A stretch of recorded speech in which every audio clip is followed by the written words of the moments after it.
Hi, everyone. Welcome to the MaxWeb video podcast. I am so excited to have our 35th episode today.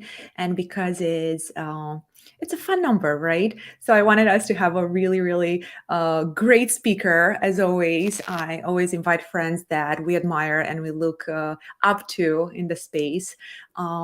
If you're listening to us on Spotify, Google, or Apple, make sure you check out the podcast on YouTube or Facebook later so you can put a face with our beautiful guest today, Sonny. So, without further ado, Sonny, what we usually do, instead of me trying to explain the best about your history and background, if you can spend a few minutes talking about yourself, how you got in the space, and what's your superpower, we would really appreciate that. Absolutely.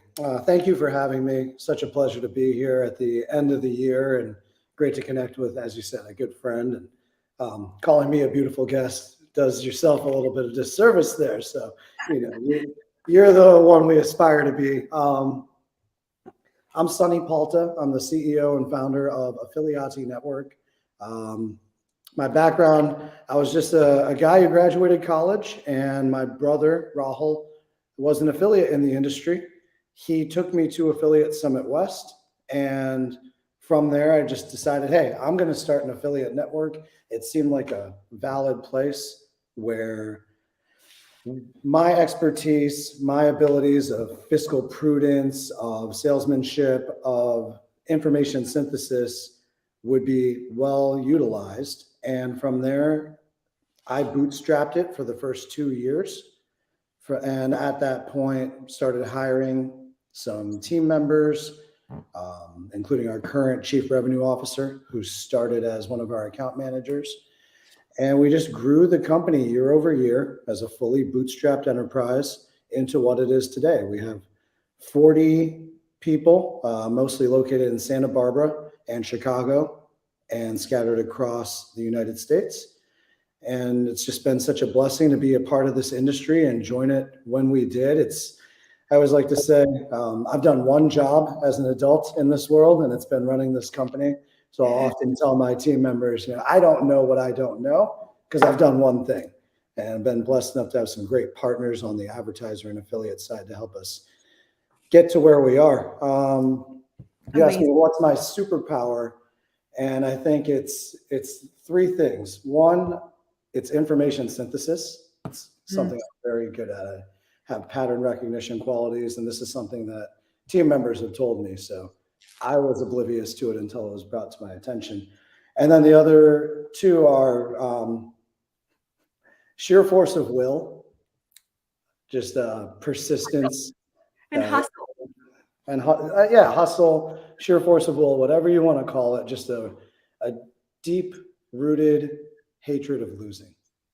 Um, that's driven quite a bit for us. And the third is resistance, which is knowing when to say no to certain things and not just try to say yes to everything, which is an easy thing to do in this industry. Mm. Yes, on board that partner. Yes, we can service this. Is it core to the mission and what you're focused on at the time and being able to filter through? So I'd say those would be the three.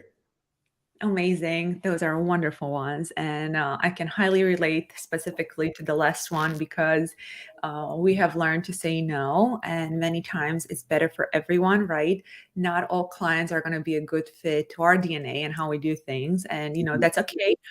You can really like and respect someone if it's probably not a good fit for your company. It's okay to choose clients and partners that align their vision with yours. So, beautifully said. Well, I I find that doing that actually leads to like a better long-term relationship with that person, because if you just say yes and then drop the ball or do a half-assed job, Mm, that's not honest. And when you're upfront that, hey, this isn't the right time or the right fit right now, that's pure honesty, and that's going to serve that relationship or friendship much better for the long term. But I'm curious, what's your superpower? What do you consider to be yours? I'll turn that oh question. my gosh. Well, I actually get this question a lot. That's why I like to ask. I think my superpower is it's similar to what, I call hustle. I think I just have the ability to work very hard And that's why it's easy for me, even if I'm on stage or if I talk about something, I'm never worried about anyone copying us, because I don't know a lot of people that can consistently put in 12, 16, 18-hour days. And that's my superpower. I wish I could be like, I have this brilliant IQ. I have all, all this knowledge on everything. The truth is, I just work very hard. I put in so many hours of work. And I Mhm. know, there was this saying, and I think it still goes around with Gen Z and Gen X. They always say, like, you have to work smart, not hard. You really have to do both. I think I'm just the testimony of having to work hard. And I think that's my superpower. I can do the most boring things for 12 hours straight, and I'll just do it. Like, I won't complain, right? We have to do it, especially in our shoes. And this actually goes in beautifully with what I wanted to ask you. So I can only imagine how busy you are, right? And I know we have a lot of affiliates and product owners listening in today, and I wanted this episode to be more relaxed, right? Because we have been filling everyone with just like native ads angles and copies and YouTube. So I It's wanted the end to of the year, we got to make it more relaxed. I know. And I wanted to focus on mindset because it's something that everyone has shifted. And I love that people are talking about it. But I feel like there are not a lot of operators that are honest about how to achieve a really good and healthy mindset. So I would love to hear your thoughts on how you work on your mindset, any tips, any, beautiful people that you were in a room with that have helped you be stronger, emotionally, and have the mindset that we have to have every day to run a big business.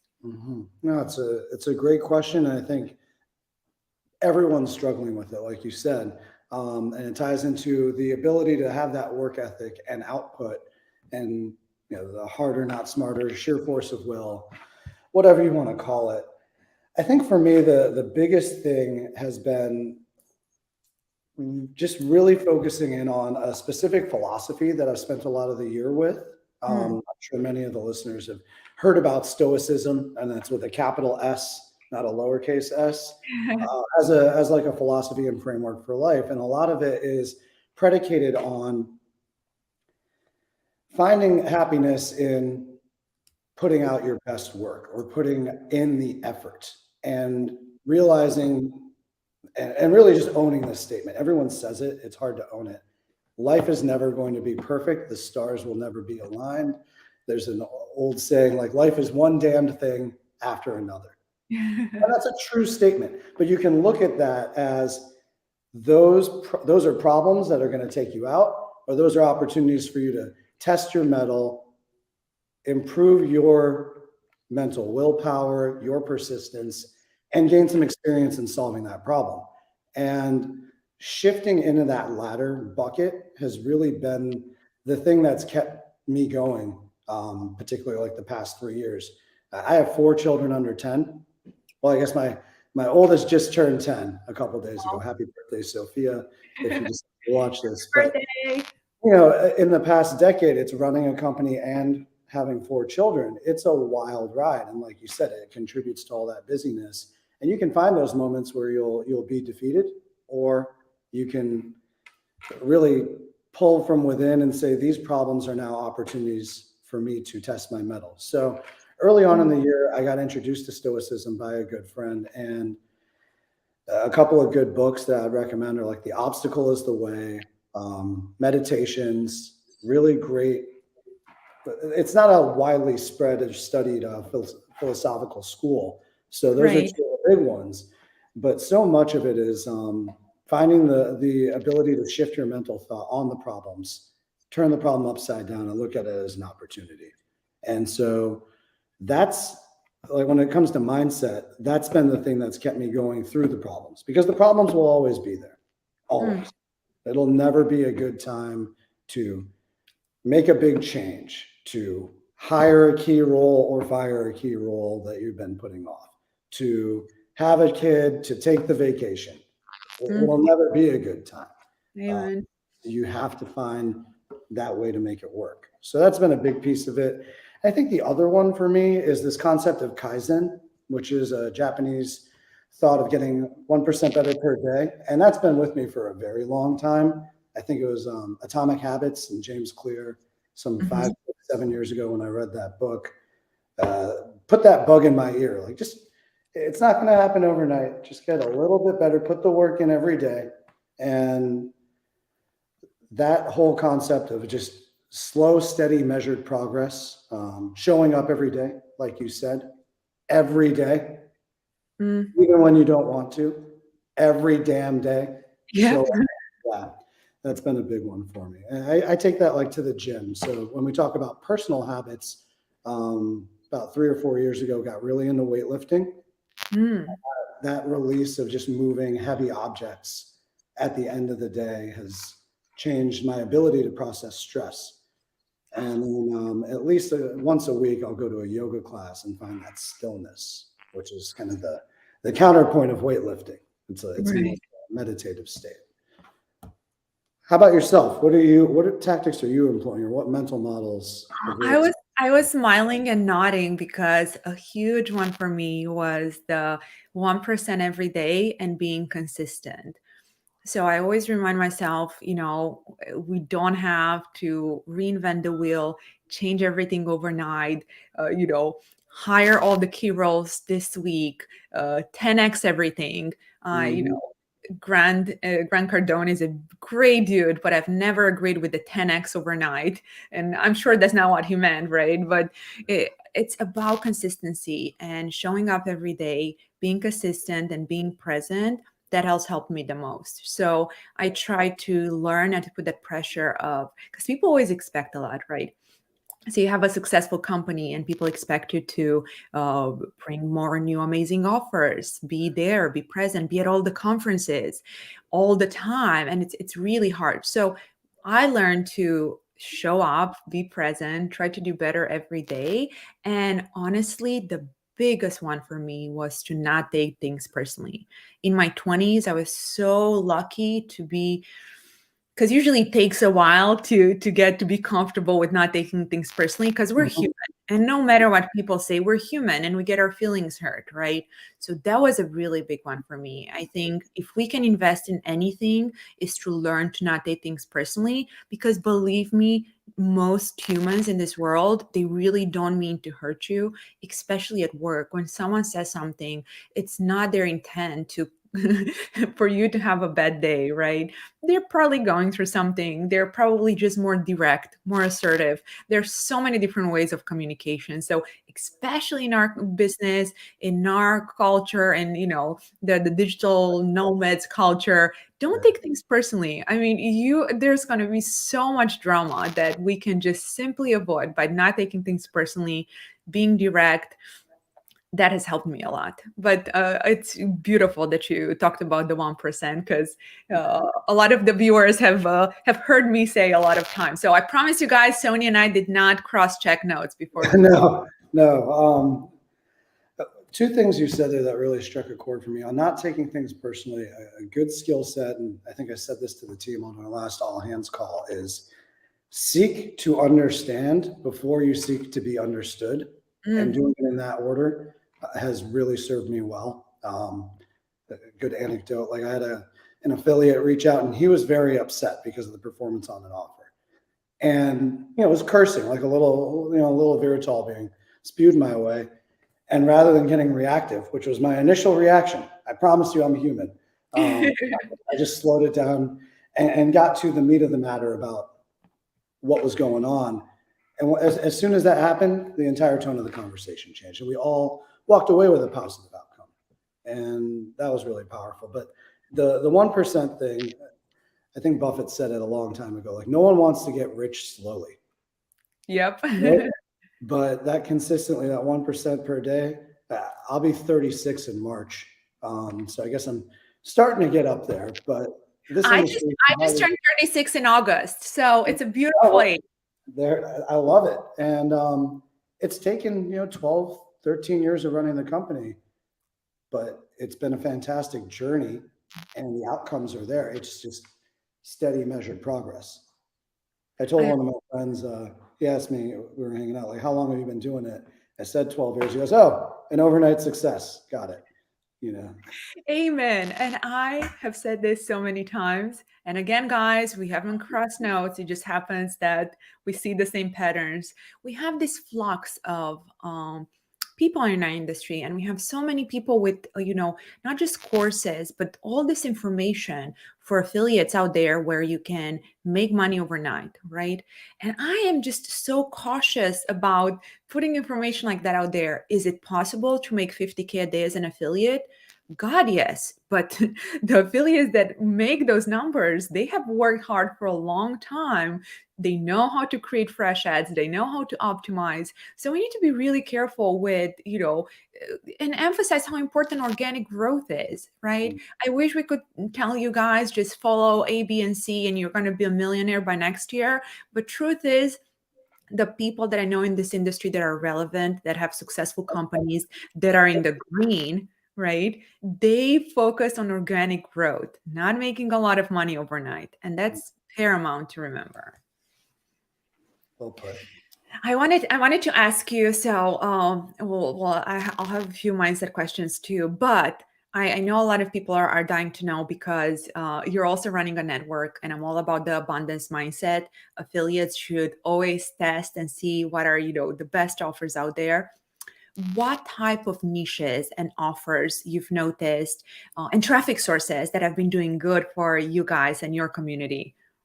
Oh, absolutely. And I know that we operate on, some slightly different offers, so the overlap can be minimal between our companies. Yep. And on our end, we've taken a big focus on some lead generation verticals that weren't quite as popular a couple of years ago, and we've been able to gain a good foothold with Amazing.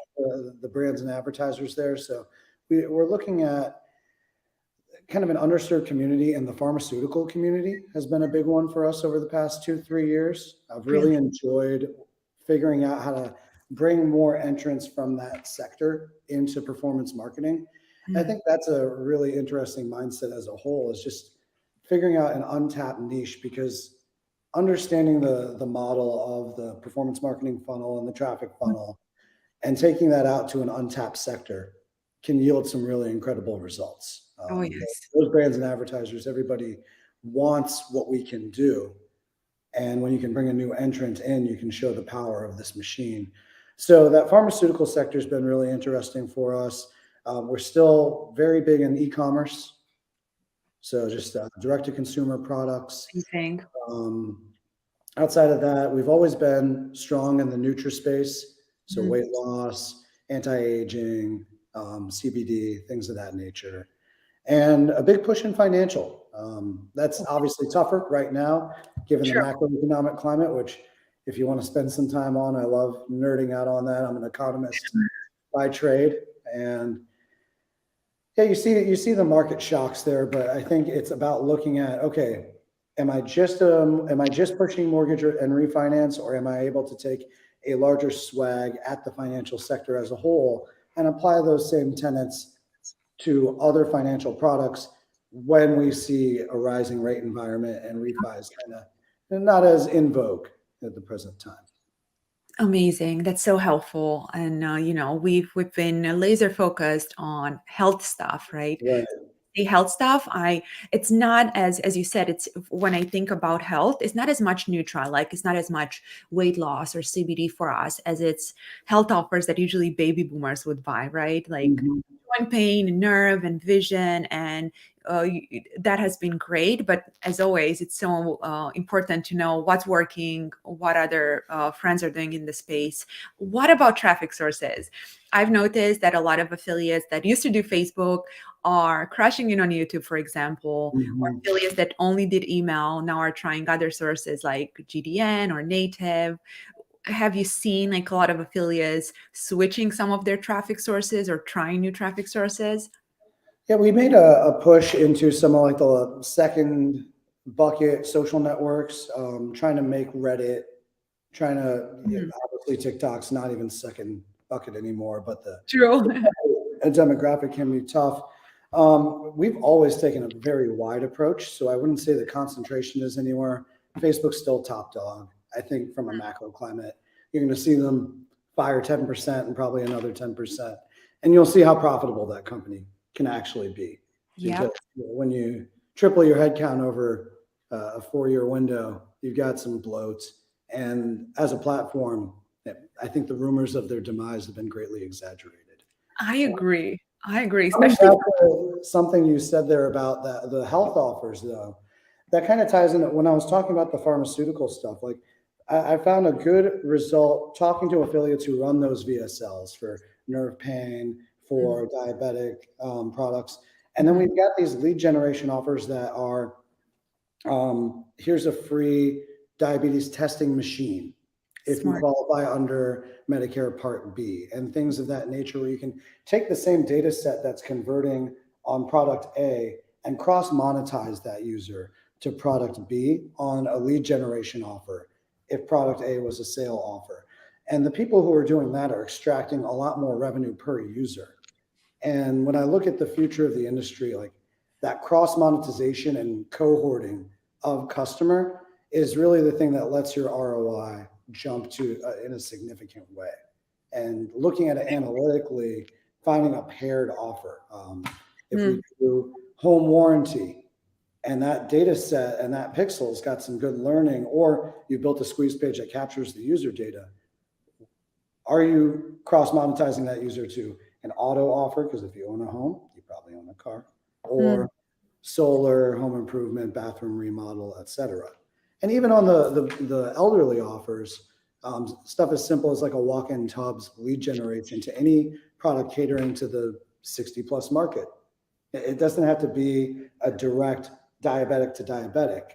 Exactly. Looking at that pattern recognition is something that I expect to see more of, and I welcome that opportunity.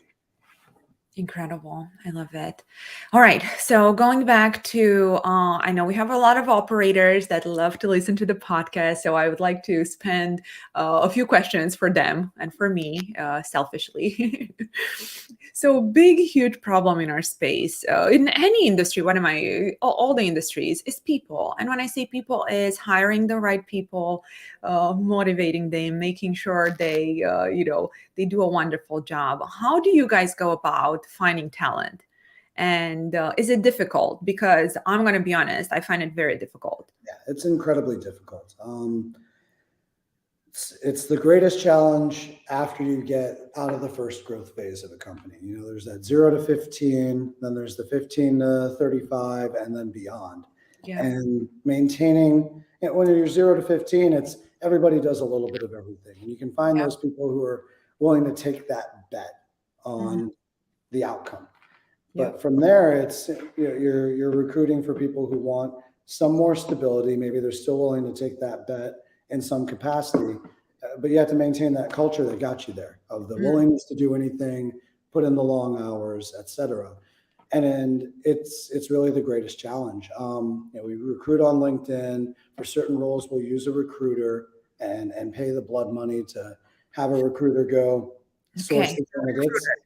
Yeah, and it's not cheap, but for Mm, the very important roles, you got to make sure you get those right, because how destructive is it to get the wrong person in the seat?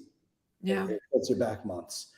Um, when it comes to what we look for, it's less about experience or specific skills. Like, those matter, but I look a lot at what types of jobs has this person held in the past. Mm, I'm a firm believer in customer and client service, so anyone who's held any prior roles that speak to their ability to communicate effectively, especially in our industry, very important to me.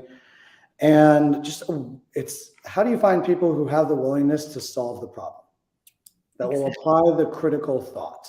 And I've said this word so many times this past month, in the past 20 days. I'm almost sick of saying the words critical thought.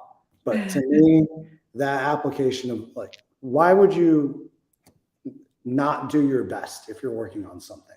Yeah. It's disrespectful of your own time for you to come into any activity and not put out your best effort. So finding the people who exude a willingness to put in their best effort really matters to me. I'm a big effort person. I don't care if you get it wrong, but if you didn't try, I'm like offended.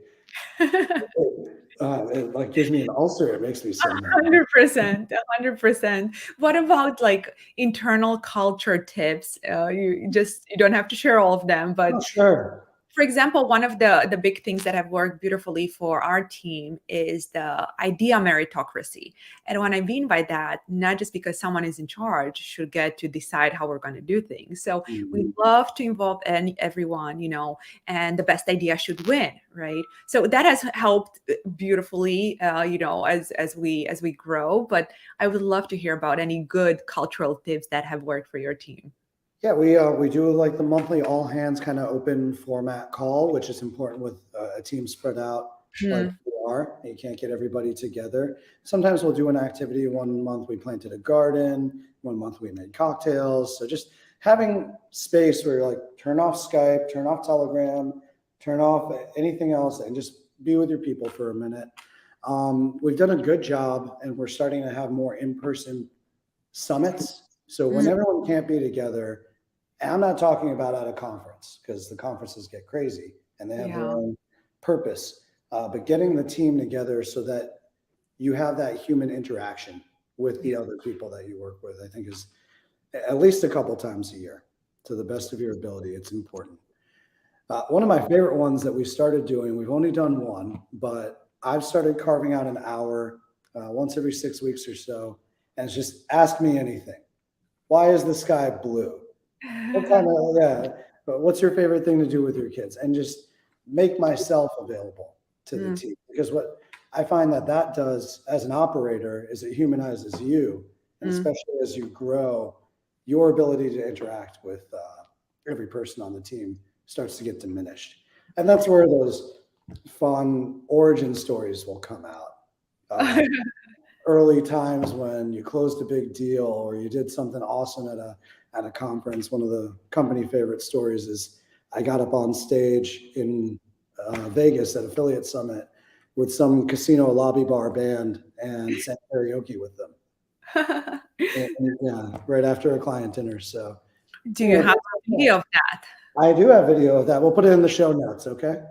I want to see it. We all want to see it. That's beautiful. I love that, and I love the putting yourself out there for everyone on the team. I struggle with that because I hate it. I hate that not everyone gets to get a lot of time with me. Mhm. But my job is to make sure we're financially okay, that we solve the big problems, and it would be so much fun to have like an hour every week with all the team members. But that would literally leave no time for anything else. But Right. every 6 weeks or so.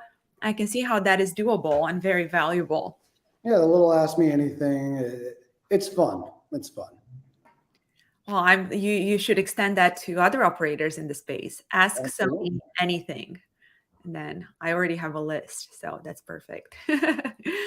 Amazing. All right. So what about awesome. I see you guys have a few questions. I promise we'll take a few questions too. But I would like to keep the podcast to under an hour, which is really hard sometimes, especially it's been 30 minutes and I feel like we just played the live It's podcast. easy when the conversation is good, right? I As know, I know. But what I just had another live podcast today, and one of the things we were discussing was trends for next year, right? So I would love to see what you think. What are some of, especially since you guys also do several verticals that we don't, I'm so curious to see what you think about the upcoming trends. upcoming trends. It's the New Year's prediction show, right? Uh-huh. We'll see Exactly. how many I can get right. Um, upcoming trends for the new year.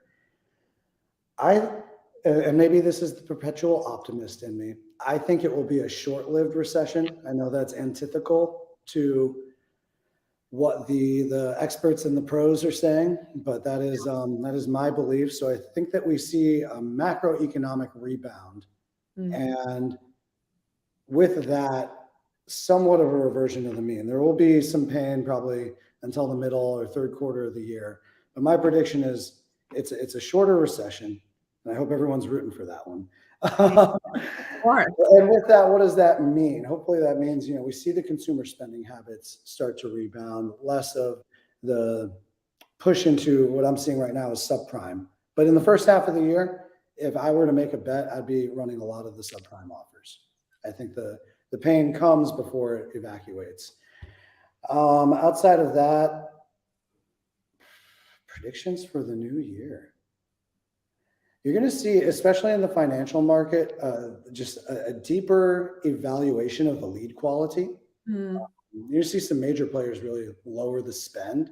We're already seeing it from some of like the auto insurance buyers, and they're going to press pause, evaluate everything, and come back with a new model. So I think you see adjustments to the bidding and pricing model for some of the financial sector products, most notably, I'll quote auto insurance there.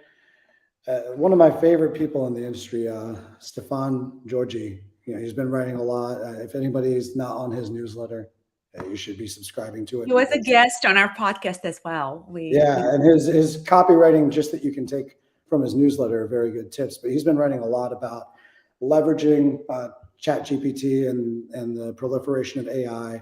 And subscribe to his newsletter. You'll pick up what I'm about to say. But learning how to speak to artificial intelligence platforms to influence how you create your content and copy will be materially important. And it's not going to do your job for you, but it is going to influence angle creation or ideation that you can then go forth as a marketer and polish and spin and deploy. And I think that'll increase the fluidity with which you can test. I think that's I a big agree. one. We have spent a lot of time last week with the team talking about the AI writing tools.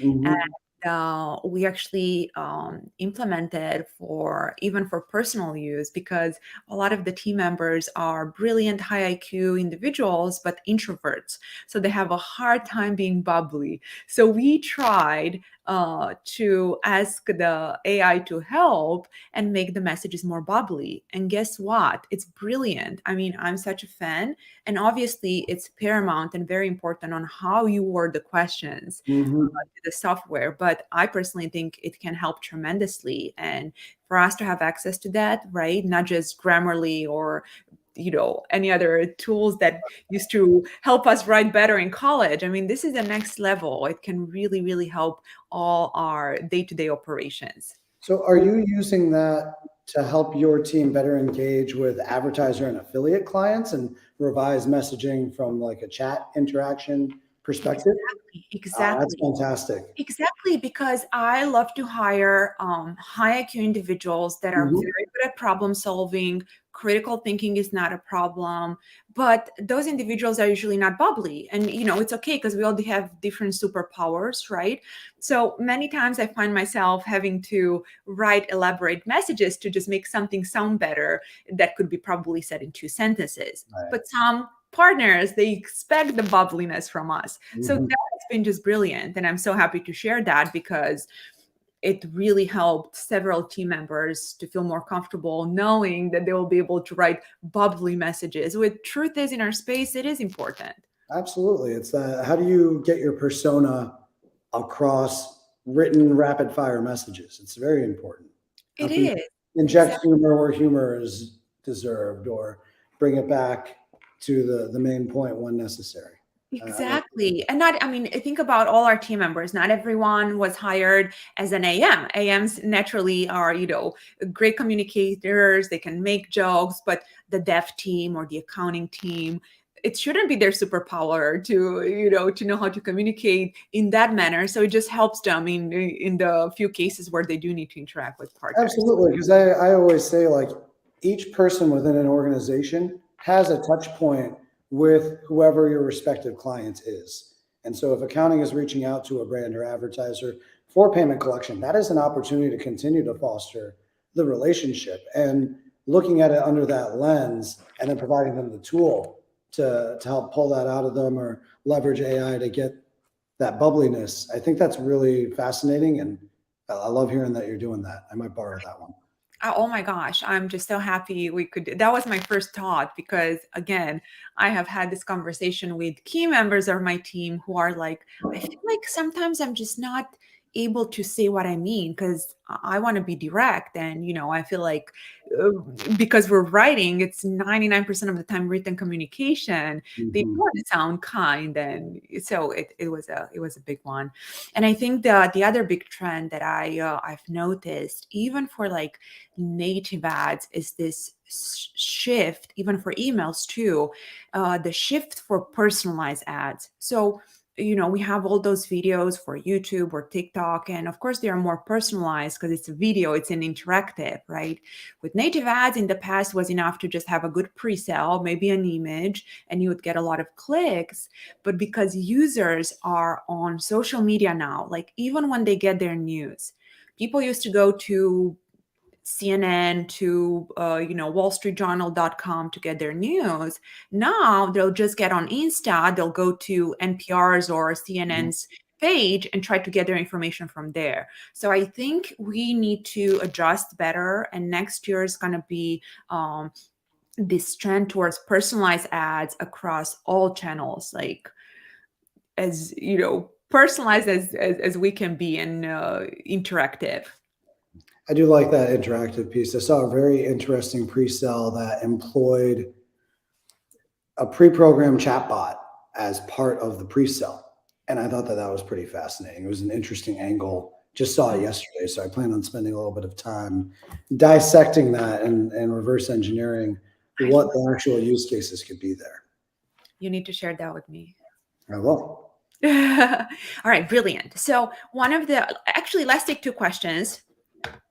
Thank you guys for being patient here. I'm going to put it on the screen, but I'm also going to read it out loud for people that are just listening to us on Spotify. So, what are the most useful and current tools you would recommend to active affiliates in this space? I think you can include any tools. For example, I always talk about spy tools. Right. For me, we use SimilarWeb a ton. It's not a cheap license, so I know that that one might preclude a cohort of the listeners. But that one, just the depth and breadth of that tool has always been very powerful for us. If you haven't checked out, we touched on AI. And again, I want to be really abundantly clear. Like, it's not going to do your job for you as a copywriter Of course. for your ads, but the ideation that you can get out of something like Jasper, which is just what I look at it as Chat GPT built on a model that's specific. It's a specific use case with a little friendlier UI. Um, that type of stuff is very powerful. When it comes to other spy tools, there's so many, and they're all kind of dependent on which platform you're using is going to be the best one. We've used Anstrix, ANSTRX, I think is the Yep. URL for quite some time, but I always come back to SimilarWeb as kind of my gold star in that case. I love that. I pulled it up here too. We use it Plexity a lot, but you never know. It's brilliant. Oh, there we go. The team already included the URLs for you guys on the Facebook page. So thank you guys. All right, one more. Let's see. Mm, oh, that's a good one. What is Sony most looking forward to in 2023? What am I most looking forward to? I'll go with two things. First and foremost, I've got a good friend. He's a sitar player, and he went to school in Brooklyn. He invited us to come to his 50th birthday party in Jamaica with a bunch of his fellow musicians. Like, I'm not a musician, but I always aspired to be one What? growing up. Work in the industry, all that stuff. I've got a big music festival background. So this is kind of like a lifelong dream to go get to be around a bunch of musicians for a full week in early April. So that's something I'm really looking forward to. I think That that sounds that's fantastic. personal, but I would just say for everyone, like, take a vacation at some point. I've been very bad about it, but it's always easier to tell other people some advice than to do it yourself. I That's my know. one. If I get to shoot my shot, that's my one there. And what else am I looking most forward to? We're in an acquisitive mode over here at Affiliati. We're trying to find the right acquisition to layer into the company. And there's one that we're looking at in the content creation space. So I think Mhm. a big part of me is very hopeful that we can find a way to pull that deal off and integrate them, because I think it would be a paradigm shift to the traditional performance marketing network model to layer in that type of service and reach into what we do every day. So that potential acquisition would be the other thing. Other than that, you know, growing the team, and of course, just spending time with my beautiful wife and lovely children, and just like enjoying life. You know, finding those little spaces to be happy, no matter what noise is going on around me. I love that. Brilliant. All right. Hey, Sonny, what type of niches do you see as working best in Nutra? Weight loss, vision, blood sugar? Well, it's December 20th, so by my calculations, the New Year's resolutions have probably already started, and you know, Grandma's probably at the house and called somebody fat and made them upset. So, you know, it's a funny thing. That's a little bit of a humor there, but to start the year, I mean, that's kind of the no-brainer. But I always encourage, like, look at any art. There's not necessarily a specific niche, because everybody's always looking for something. Find your cohort, find your demographic, find the news article that talks about a specific ailment or condition. Understand that ailment and condition. Like, truly look at what's the breadth or prevalence of diabetes within the United States, if that's where you're targeting, or in your respective country. The article came out, 75% of North America qualifies, I think, as overweight right now, is a recent article I saw. So obviously weight loss is like the perpetual one, but there's anxiety, there's stress, there's so many different ones. And it's really, I don't point anyone to any specific thing as much as I say, there's a market. How are you going to tap into that market from an appropriate angle and gain enough mastery of it to speak to what those users are looking for? Brilliant. I love it. And All so right. I'm sorry that's not a direct answer to the question. No, it's great. I mean, that's, that's how you guys know we haven't pre-written all the answers, just some of them. No, Just joking. something. Just some of them. All right. So I am very curious, because I have heard so much talk and controversy around the topic this year, as to what do you think about courses, like affiliate courses?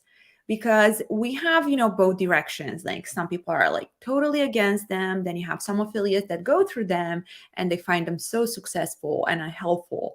What is your opinion in general about courses? Because in our space, there are so many courses every new month on all channels. I've honestly never used a course or really been too involved in that community. So from an outsider's perspective, who's admittedly very naive about what a lot of the content is, I'll just use it. My personal experience is I learned by doing. The content that you can consume might teach you or give you a little bit of information, but ultimately it's about what we talked about at the top of the hour, which is showing up and putting in the work.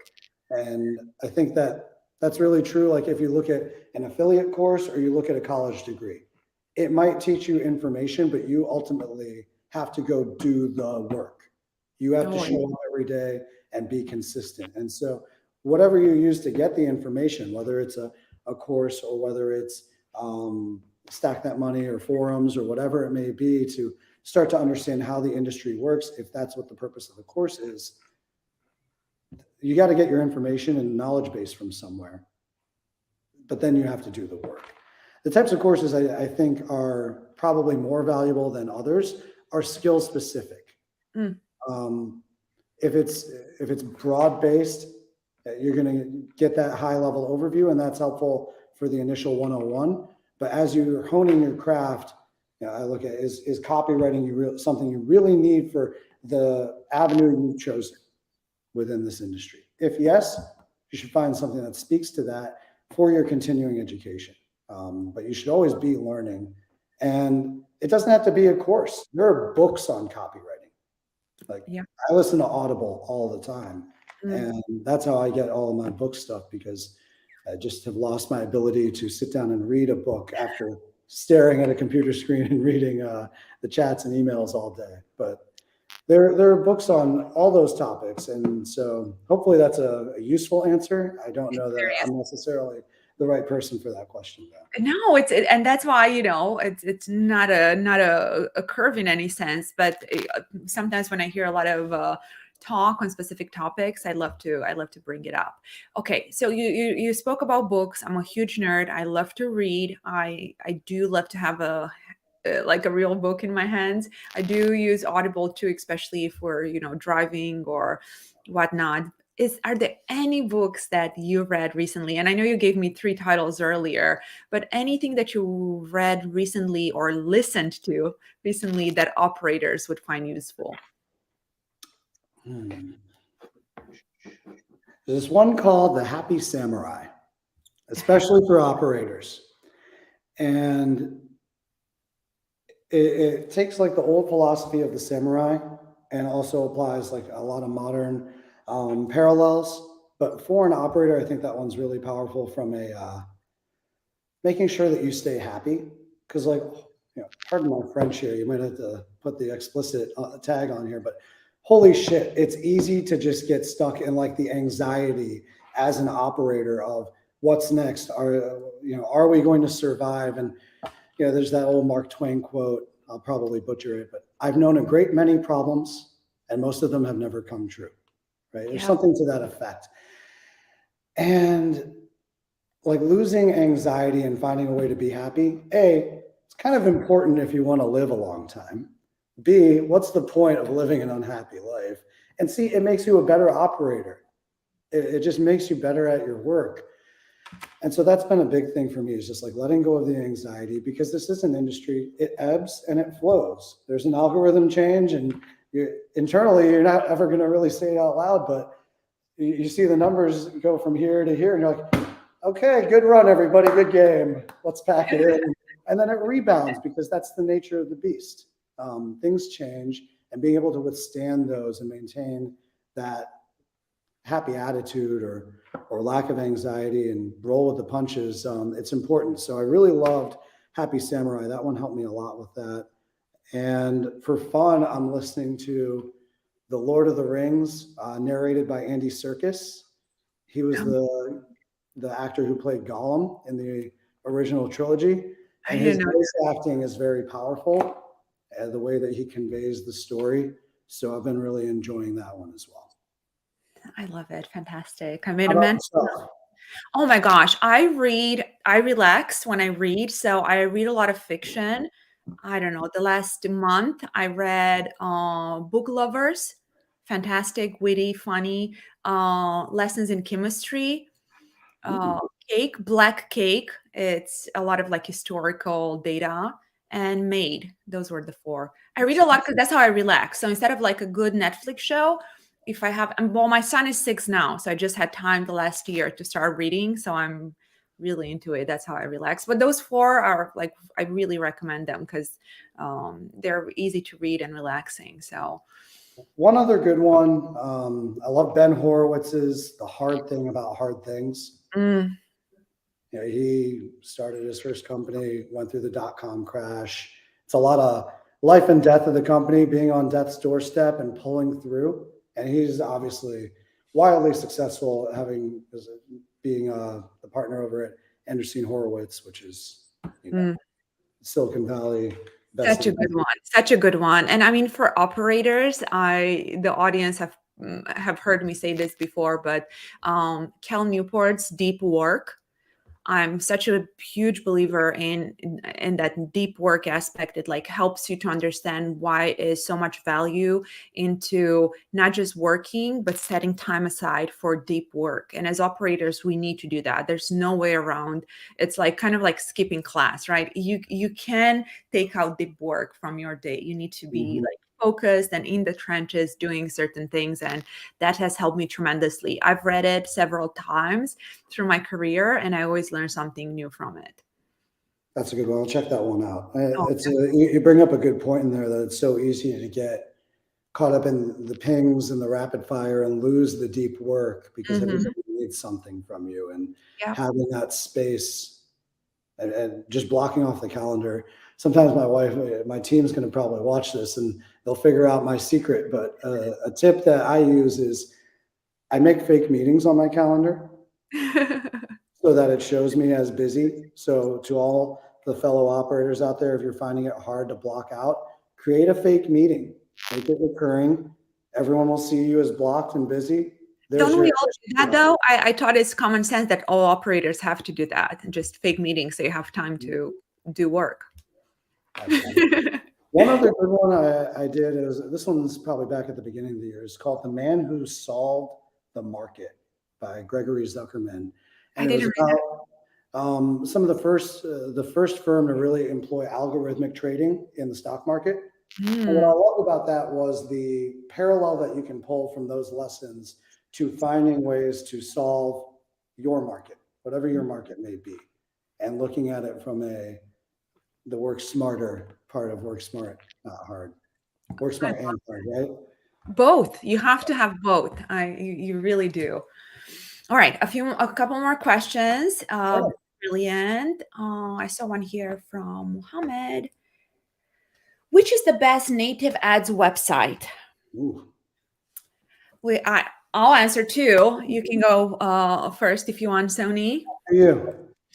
I love native. Everyone knows we have a native team in house.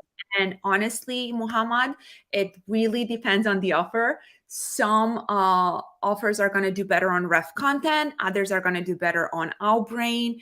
It's also how much money you want to spend and what's your compliance, like risk appetite. Because if you want to be on Taboola, it's going to be really hard because their compliance bar is very hard. So you should start with like a smaller network like MGID. But overall, if I had to pick one, just because from our experience, it was easier to get stuff approved, is probably Outbrain. And I like that. I like that answer because with those questions, what's the best one? It's use case specific. I've never found like the silver bullet. It's where do you have the best relationship and rep who's going to help you be successful? I think that's a big piece of it. And everything that you just said really ties into the second piece of what my answer would be. I love it. Thank you. All right, so we talked about the team and the culture aspect. What about affiliates, right?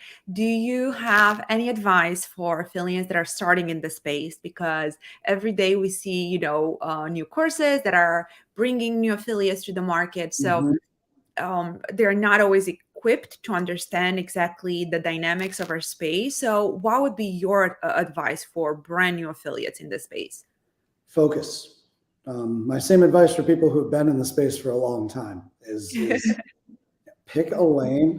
Shiny object syndrome, I think, feels like it's bigger in this industry than in other industries, but that may just be personal bias. But pick a lane and stay focused and see something through, particularly for new affiliates. If you try to ping pong and do a little bit of everything early on, you may gain some experience, but you're not going to get any mastery, and you're not going to necessarily find the success that you need to then snowball into the next win. So I think that focus, seeing things through, understanding that if you test an offer in a specific vertical and it doesn't work, you haven't failed. You've gained some experience about that vertical. How can you find something else in that space, in that demographic, that can turn it into a win, or use that data point to help you learn? And don't just test the offer. Do some research on that demographic. Like, you can get free market research very quickly on Google to help hone in targeting angles, the value proposition that you want to convey to the consumer. And so just asking, hey, what's hot, to your account manager, and then not doing any market research, you're doing yourself a disservice. Take the extra deep work, analytical mind to hone in and understand what the pain points are that you're trying to solve. It's really important.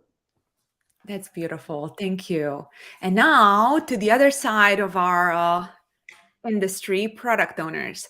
we have so many product owners that come to us and they want a lot of traffic, lots of sales every day. Mhm. How do we advise them on how to create the offers, what type of creatives to give us? What's your advice to product owners that want to get lots of sales, that they want to have great traffic all the time? Right. So I've got kind of two different tracks I'll answer this question with. The first one is this concept of best practices. It's very common for product owners to look at only the best practices of what's currently converting and just employ the same things. And if you do what everyone else is doing, you'll get the same results that everyone else gets. Now, that's not to say that's a bad strategy, but it should not be your only strategy. So applying, again, critical thought to say, here's version A and here's version B. If version A is built on best practices, where's your creativity and how are you deploying it in version B? Because you may build a better mousetrap and give someone something fresh. So don't just copy landing pages, I think is what I'm trying to say succinctly. Yep. That's a piece of it. Mhm. Invest in the copywriting and the Mm, design on the landing huge, page. huge. Very important. Merchant processing, merchant processing, merchant processing. You're only as good as your Good portfolio. man. Yeah. And that's on the sales side. Yeah. The number one thing, and I was talking to some of my fellow operators, but none of them work in the performance marketing sector, Mhm. just about like a lot of people don't understand what we do. So I gave them the crash course and they said, so how do I use this to be successful? And the number one thing I challenged all of them with, that I'll challenge everybody else with, is affiliate traffic can drive a tremendous amount of sales and you can make some margin, but you should be paying most of that margin to the affiliate because they're the ones incurring the ad cost. And if you're paying too low, they're not going to be able to turn a profit and you're going to get zero traffic. Yeah. Your juice, your squeeze has to come from your internal capabilities to drip market, retarget, and monetize all that beautiful, beautiful data and free impressions that the Yes. affiliates are providing you. And if you're trying to build a product just on being profitable from affiliate traffic, you're going to have a really hard time. But the second you integrate that second piece of the puzzle and really focus on your internal processes, that's where your juice comes from, because your CAC, your customer acquisition cost on that second cohort is going to be materially lower if you're employing the right strategies there. And so then you get to look at your holistic customer acquisition cost. Mm. Expensive in the affiliate channel, very low on your search, your retargeting, your drip marketing, your follow-ups, your SMS autoresponder. And when you look at that holistically, that's where you get a viable business model. So good. So good. And I strongly agree with everything you said. And I'm so glad that you said it in a kind way, right? Because many times when we advise product owners, we wanna make sure they understand, right? And especially giving high payouts to us or the affiliates, we're not trying to squeeze more money from them. Is just very hard when you buy traffic to make things profitable. And it Mhm. really is paramount that they are very good at squeezing money from the upsells, retargeting, email. So I'm so glad that you said that, because I think a lot of people need to hear that and understand how important it is if they do want affiliates and networks to want to run their offers, right? Right, because the traffic cost is really in any industry, customer acquisition cost is typically the highest line item. Yeah. It's the most expensive part. One other thing that I didn't touch on is advertisers can look at their data and figure out how they can monetize that data on those other cohorts and become affiliates themselves. And that Mm. just adds to the profitability of their overall enterprises. And so the best advertisers that we've worked with over our 12, 13 years in existence here have been the ones who look at that full picture, not just Same. the front end. Same. All right. We have 1 more minute. I have a question for you. Yes, I'm I ready. have two. I have two. One, what are you asking for from the holidays, or did you get yourself like a particular gift that you're very excited about? I did. I got myself an Aura ring. Nice. It's a lot of industry friends had it, and I never spend money on myself. Like I've Mhm. always get stuff from my family and the community and my son, obviously. And I was like, that sounds really cool. And I'm like, I really want as a goal to take better care of myself next year. And that's like a good start. Maybe it's going to tell me about sleeping patterns. Definitely is going to tell me I need to stand up more and walk, not be sitting all day. So I'm really excited to see like what insights we get from the ring, because apparently it's pretty accurate with like your cardiac rhythms and if you get anxious or stressed for stuff. So Right. That's that's awesome. it. I will let you know when And I get it. and my second one is, what's something like a great memory from this past year that you just reflect on as, it doesn't have to be your favorite, just something that you look back on the past 12 months and say, that was a great part of the year. Oh my gosh. Well, obviously, lots around my son because we had a lot of milestone this year, Mhm. and it was a recent one when we were doing the list for Santa Claus, and he said, "Well, Mom, I don't want Santa to spend too much money on me because we want all the poor kids to get lots of gifts." So, as a parent, I mean, drop the mic. How can you not like pat yourself on the back? Thank goodness my Well child. done, miss. Well I done. know, I know. So that was, huge important moment because we try so hard. We give our kids everything and we talk with other operators in the space about this all the time. We want to spoil them and we want to love them, but we also want to create beautiful humans who are going to give back to their communities. Right. So that was a huge highlight for me. And the other one was seeing my entire team in Dubai. We did a team building and everyone flew to Dubai and we like filmed the fancy like about us video. That was really special. Nice. That's awesome. Really Thank good. you for asking. Thank you. All right. So, one more thing. A lot of people just like scroll to the end of the podcast. I know you guys, I know you sometimes do that. So, let's pretend someone is going to just scroll to the end on their Spotify app to listen to the end of the podcast. So, what is the one thing, or it can be a few things, that you want the audience to take away from Sony, from our talk today? Remember to breathe, tune out the noise. So much of like the negativity we're getting right now is manufactured, and you are the content you consume. The same, we're marketers.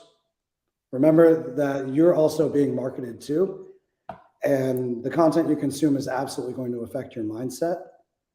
Um, Availability is the best ability. I think this is what we talked about at the beginning of the podcast.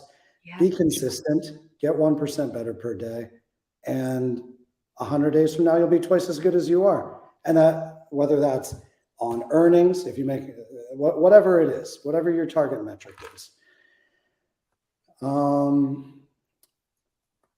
Exercise Oh, yes. keeps the brain sharp, and I can't say enough about how much of a mindset change that made for me. And yeah, the world as a whole is actually better than it's ever been. If you look at all of the key metrics, the media would have us all believe otherwise. Tune that shit out. Stay Yep. positive, and 2023 is going to be just a fantastic year. Exactly, you guys. 2023 is going to be the best year. And again, if you're listening to us on Apple, Google, Spotify, whatever platform you usually listen to, please tune on YouTube or Facebook. We have a bunch of comments, and again, you get to see Sony, which is so fantastic, so fantastic. Sony, thank you again for taking the time. I appreciate you so much, and I look forward to seeing you at ASW. Can't wait to see you at Affiliate Summit West and everybody else at the industry. And thank you for having me on the podcast. It's been a real pleasure. So much fun. Thank you. And thank you, everyone, for tuning in. We really appreciate you. Happy New Year, everybody. Bye, guys.